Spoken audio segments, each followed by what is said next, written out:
ये कहानी है टूनी की, जो कि सुंदरवन जंगल में अपने सभी पक्षी दोस्तों के साथ रहती थी। अरे, ये सबको हुआ क्या है? सब इतनी हड़बड़ी में आज कहाँ जा रहे हैं? कोई भी मुझसे बात नहीं कर रहा। न जाने क्या बात है। टूनी का अपना कोई न था।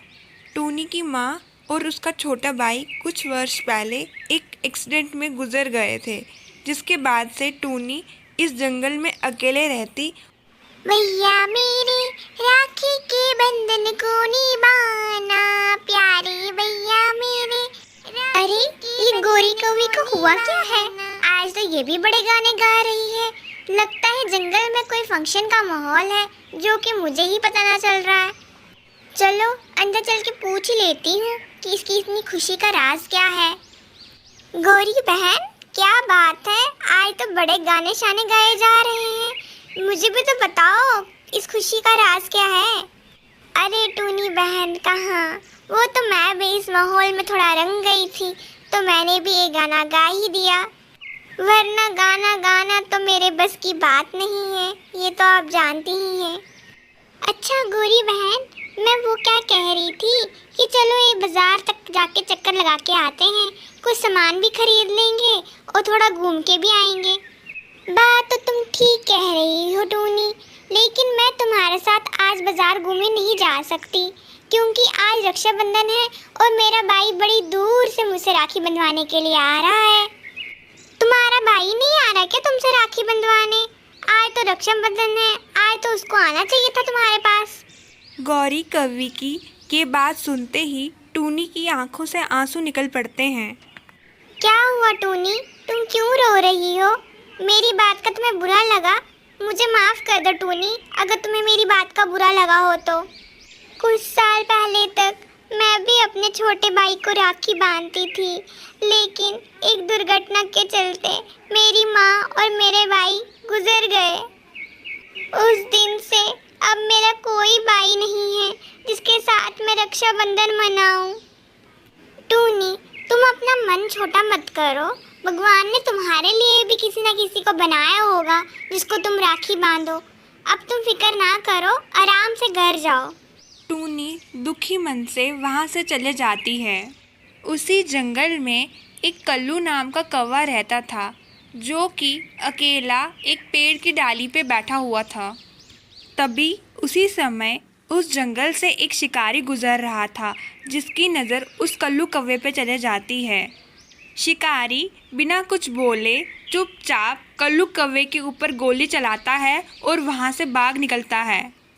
कल्लू कौवा वहीं पे तड़प तड़प के नीचे गिर जाता है।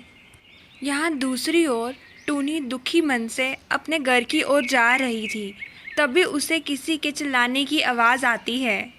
बचाओ, बचाओ, कोई मेरी जान बचाओ, कोई मेरी मदद करो। अरे ये क्या?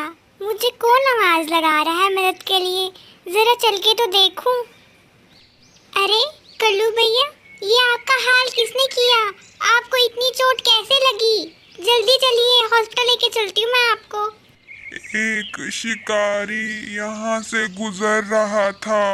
उसने बिना कुछ सोचे समझे मेरे पे गोली चलाई और मेरा ये हाल हो गया।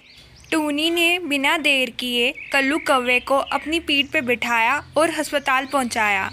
मिस टूनी, अगर आज 1 मिनट की भी देरी हो जाती तो कल्लू कौवे का बच पाना मुश्किल था। ये तो आपकी अच्छाई के कारण आज कल्लू कौवे की जान बच पाई है। पूरी दुनिया जहां आज रक्षाबंधन का त्योहार मना रही है, वहीं तुमने इस अवसर पे एक मिसाल कायम की, किसी की जान बचा के। Well done Tuni. टूनी कल्लू कौवे को अपने घर लेके जाती है, जहां वह उसकी सेवा दिन और रात लगातार करती है। कुछ ही दिनों में कल्लू कौवा ठीक हो जाता है और वह अब फिर से खुद से चल फिर पाता है। ये सब हुआ था टूनी की वजह से। कल्लू कौवे ने टूनी का बहुत धन्यवाद किया। कल्लू कौवे ने टूनी को अपनी बहन बना लिया और उस दिन के बाद से उन्होंने हर रक्षाबंधन साथ में की। टूनी को भी अपना भाई मिल गया, जिसके बाद से वे सदा खुश रहने लगी। तो दोस्तों, किसी ने सच ही कहा है, भगवान के घर देर है अंधेर नहीं। अगर कहानी अच्छी लगी हो तो इस वीडियो को लाइक करें, कमेंट करें और शेयर करें और इस चैनल को सब्सक्राइब करें। ये कहानी है सुंदरवन जंगल की, जहाँ टूनी चिड़िया अपने पति कल्लू कौवे के साथ रहती थी। कल्लू जी, मैं सोच रही हूँ कब तक आप ऐसे ही हाथ पे हाथ धरे घर पे रहेंगे। महंगाई तो आसमान छू रही है और घर का खर्चा चलाना मुश्किल हो रहा है। चलो, पहले आपकी छोटी मोटी नौकरी थी तो घर चल जाता था। आपकी नौकरी के चले जाने से हमारे तो घर का गुजर बसर ही बहुत मुश्किल हो गया है। सामने वाले बंटी भैया को देखो, दिन ब दिन तरक्की करे जा रहे हैं। सुना है उन्होंने दूसरा घर भी खरीद लिया है। और एक हम हैं जिनके लिए 2 वक्त की रोटी का गुजारा करना भी मुश्किल हो रहा है। बोल तो तुम ठीक ही रही हो टूनी, लेकिन तुम ही बताओ मैं क्या करूं। एक नौकरी थी जो चली गई, अब क्या करूं तुम ही बताओ, मुझे तो कुछ समझ नहीं आ रहा है। कल्लू जी, अगर आप बुरा ना माने तो मेरे पास एक आइडिया है। क्यों ना हम खेती शुरू कर दें? हमारा घर भी चलेगा और घर में 4 पैसे भी आ जाएंगे। ये कहते ही अगले दिन से ही टूनी और कल्लू अपने खेत पे चले गए। कल्लू जी, मुझे लगता है कि हमें ना सब्जियां लगानी चाहिए। मैं दिन भर सब्जियों का ध्यान रखूंगी और आप सब्जियां बेचने के लिए बाजार जाइएगा। ये कहते ही टूनी ने खेती करना शुरू कर दिया। उसने कुछ ही समय में अपना खेत अच्छे से तैयार कर लिया। अब कुछ दिनों के बाद आऊंगी, तब तक हमारी फसल अच्छे से पक के तैयार हो गई होगी। ये कहते ही टूनी वहाँ से चली जाती है। कुछ दिन यूं ही बीत जाते हैं। कुछ दिनों के बाद जब टूनी अपने खेतों पे जाती है तो अपनी मेहनत का फल देखते ही वह हैरान हो जाती है। अरे वाह, ये तो जैसे मैंने सोचा था उससे भी कहीं ज़्यादा रंग लाई हमारी मेहनत। कल्लू जी तो ये सब देख के बहुत खुश हो जाएंगे।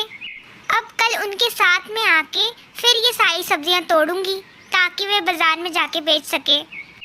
उसी शाम जोरों की वर्षा शुरू हो जाती है और टूनी घबरा जाती है। कल्लू जी, मुझे बहुत टेंशन हो रही है। अगर हमारी सारी सब्जियां सड़ गई तो मैं क्या करूंगी? आज ही ये वर्षा भी होनी थी क्या? तुम घबराओ नहीं टूनी, सब ठीक होगा। ये तो थोड़ी बहुत बारिश है, इससे हमारी फसल को क्या नुकसान होगा। मगर कुदरत को कुछ और ही मंजूर था। उस रात बहुत ज़्यादा वर्षा हुई, जिसके कारण टूनी की सारी फसल खराब हो गई। अगले दिन जब टूनी अपने खेतों पे गई तो अपनी फसल देखकर उसके पांव तले ज़मीन खिसक गई। हे भगवान, ये क्या हो गया? हमारी तो सारी फसल बर्बाद हो गई। अब हम क्या करेंगे? हमने कितनी मेहनत की थी। उस रात कल्लू कौवा और टूनी चिड़िया दोनों ही नहीं सो पाए। दोनों ही इस गम में डूबे रहे कि अब उनका क्या होगा। लेकिन उन दोनों ने हिम्मत नहीं हारी। अगले दिन वे फिर अपने खेत पे चले गए। इस बार टूनी ने जामुन की खेती की। कुछ ही महीनों में उसके जामुन के पेड़ पक के तैयार हो गए। टूनी की मेहनत रंग लाई और उसके जामुन के पेड़ पे फलों की वर्षा होने लगी। अब टूनी चिड़िया और कल्लू कौवा एक साथ बाजार जाते और अपने जामुन बेचते। कल्लू और टूनी अब खुशी खुशी रहने लगे।